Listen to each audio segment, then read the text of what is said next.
ሰላም እንዴት ናችሁ? ዶክተር ዮናስ ነኝ። ዛሬ ይዤላችሁ የመጣሁት በውጭ ሀገር ያሉ የአእምሮ ታማሚዎች ለምንድን ነው ሰውን ማይመቱት ወይም ለምን ኃይለኛ አይሆኑም የሚል ነው። አንድ አሜሪካ የሚኖር ወዳጄ ጋር ስለ አእምሮ ጤና እንደዚህ እያወራን ነበረ። ከዛ ምን አለኝ፣ እዚህ ያሉት የአእምሮ ታማሚዎች ሰውን አይመቱም፣ ኢትዮጵያ ግን በጣም ኃይለኛ ናቸው እና ቫዮለንት ናቸው። ለምንድን ነው ይሄ ልዩነቱ አለኝ። እና የሰጠሁት መልስ ምንድን ነው፣ ኢትዮጵያም ያለ የአእምሮ ህመም ያለበት ሰው አሜሪካም ያለ አውሮፓም ያለ የአእምሮ ህመም ነው፣ ተመሳሳይ ነው። ልዩነቱ ያለው የህግ የበላይነት እና የሰው ማክበር እንዴት ነው የሚለው ነው።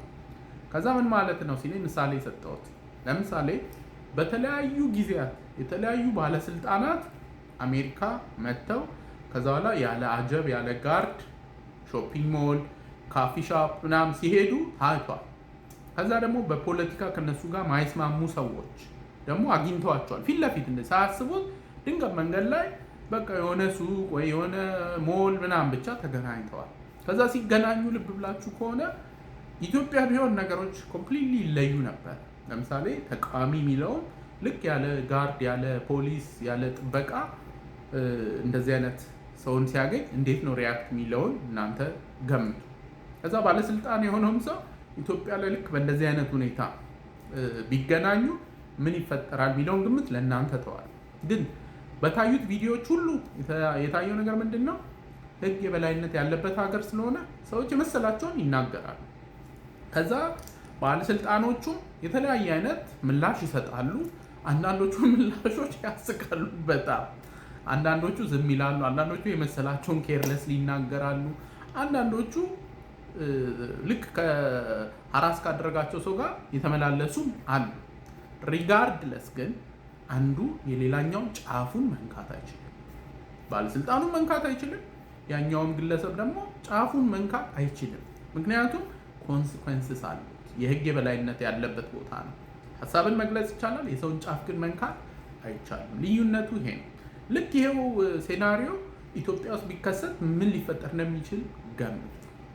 ወደ አእምሮ ህክምና ስንመጣም ተመሳሳይ ነው። እዚህ ሀገር ላይ ወይም ኖርዝ አሜሪካ በአጠቃላይ የሰውን ጫፍ መንካት አትችልም። የሰው መብት በጣም ነው የሚከበረው። የአእምሮ ህመም ይኑርበትም አይኑርበትም። ኢትዮጵያ ደግሞ የአእምሮ ህመም ያለባቸው ሰዎች ድንጋይ ይወረወርባቸዋል፣ ይሾፍባቸዋል፣ ቅጽል ስም አላቸው፣ ሀራስ ይደረጋሉ ምናምን እና ከዛ በኋላ ማንኛውንም ሰው ኮንቲኒየስሊ ሀራስ ብታደርገው የፈለገ ታጋሽ ነው የምትለው ሰው they will react። ከዛ ልክ ሪያክት ሲያደርጉ ግን ሰዎች የአእምሮ ህመም ያለባቸው ሰዎች በቃ ኃይለኛ ናቸው፣ ሰውን ይጎዳሉ ብለው ወደዛ አሰምሽን ይሄዳሉ ማለት ነው። ስለዚህ የአእምሮ ህመም ሁኔታው ልዩነት ምንም የለውም። ያለው የማህበረሰቡ የህግ የበላይነት ግንዛቤ፣ የሰውን መብት እስከሄድ ድረስ ነው የምናከብረው። ከዛ ደግሞ የአእምሮ ህመም ላይ ያለው ማግለልና መድሎ ነው።